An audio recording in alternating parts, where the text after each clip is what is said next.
اور جب موسیٰ نے اپنے شاگرد سے کہا کہ جب تک میں دو دریاؤں کے ملنے کی جگہ نہ پہنچ جاؤں ٹلنے کا نہیں، خاص صدیوں چلتا رہوں، پھر جب وہ دونوں ان دریاؤں کے سنگم پر پہنچے تو اپنی مچھلی بھول گئے۔ پھر اس مچھلی نے دریا میں سرنگ کی طرح اپنا رستہ بنا لیا۔ جب آگے چلے تو موسیٰ نے اپنے شاگرد سے کہا کہ ہمارا کھانا لاؤ، اس سفر سے ہم کو بہت تکان ہو گئی ہے۔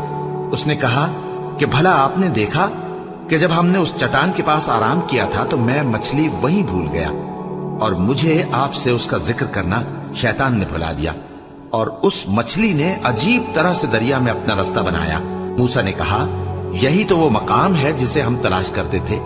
تو وہ اپنے پاؤں کے نشان دیکھتے دیکھتے لوٹ گئے۔ وہاں انہوں نے ہمارے بندوں میں سے ایک بندہ دیکھا جس کو ہم نے اپنے ہاتھ سے رحمت خاص سے نوازا تھا اور اپنے پاس سے ایک خاص علم بخشا تھا۔ موسیٰ نے ان سے جن کا نام خضر تھا کہا کہ جو علم اللہ کی طرف سے آپ کو سکھایا گیا ہے، اگر آپ اس میں سے مجھے کچھ بھلائی کی باتیں سکھائیں تو میں آپ کے ساتھ رہوں۔ خضر نے کہا کہ تم میرے ساتھ رہ کر صبر نہیں کر سکو گے، اور جس بات کی تمہیں خبر ہی نہیں اس پر صبر کر بھی کیسے سکتے ہو؟ موسیٰ نے کہا اللہ نے چاہا تو آپ مجھے صابر پائیے گا، اور میں آپ کے ارشاد کے خلاف نہیں کروں گا۔ خضر نے کہا اگر تم میرے ساتھ رہنا چاہو تو شرط یہ ہے مجھ سے کوئی بات نہ پوچھنا جب تک میں خود اس کا ذکر تم سے نہ کروں۔ تو دونوں چل پڑے، یہاں تک کہ جب کشتی میں سوار ہوئے تو خضر نے کشتی کو پھاڑ ڈالا۔ موسیٰ نے کہا کیا آپ نے اس کو اس لیے پھاڑا ہے کہ سواروں کو غرق کر دی؟ یہ تو آپ نے بڑی عجیب بات کی۔ خضر نے کہا کیا میں نے نہیں کہا تھا کہ تم میرے ساتھ صبر نہ کر سکو گے؟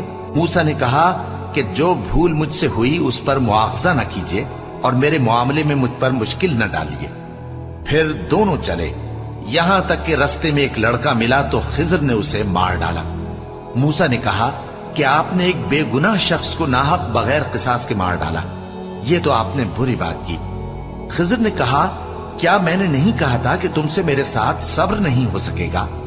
انہوں نے کہا کہ اگر میں اس کے بعد پھر کوئی بات پوچھوں یعنی اعتراض کروں تو مجھے اپنے ساتھ نہ رکھیے گا کہ آپ میری طرف سے عذر کے قبول کرنے میں حد کو پہنچ گئے ہیں۔ پھر دونوں چلے، یہاں تک کہ گاؤں والوں کے پاس پہنچے اور ان سے کھانا طلب کیا۔ انہوں نے ان کی ضیافت کرنے سے انکار کیا۔ پھر انہوں نے وہاں ایک دیوار دیکھی جو گرا چاہتی تھی تو خضر نے اس کو سیدھا کر دیا۔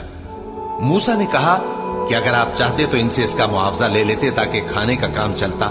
خضر نے کہا کہ اب مجھ میں اور تم میں علیحدگی، مگر جن باتوں پر تم صبر نہ کر سکے میں ان کا تمہیں بھید بتائے دیتا ہوں کہ وہ جو کشتی تھی غریب لوگوں کی تھی جو دریا میں محنت کر کے یعنی کشتیاں چلا کر گزارا کرتے تھے، اور ان کے سامنے کی طرف ایک بادشاہ تھا جو ہر اچھی کشتی کو زبردستی چھین لیتا تھا۔ تو میں نے چاہا کہ اسے عیبدار کر دوں تاکہ وہ اسے غصب نہ کر سکے۔ اور وہ جو لڑکا تھا اس کے ماں باپ دونوں مومن تھے، ہمیں اندیشہ ہوا کہ وہ بڑا ہو کر بد کردار ہوگا تو کہیں ان کو سرکشی اور کفر میں نہ پھنسا دے۔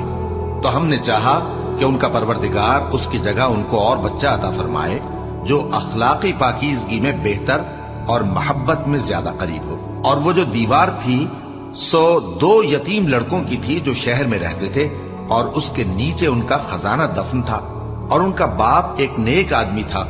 تو تمہارے پروردگار نے چاہا کہ وہ اپنی جوانی کو پہنچ جائیں اور پھر اپنا خزانہ نکالے۔ یہ تمہارے پروردگار کی مہربانی ہے، اور یہ کام میں نے اپنی طرف سے نہیں کیے، یہ ان باتوں کی حقیقت ہے جن پر تم صبر نہ کر سکے۔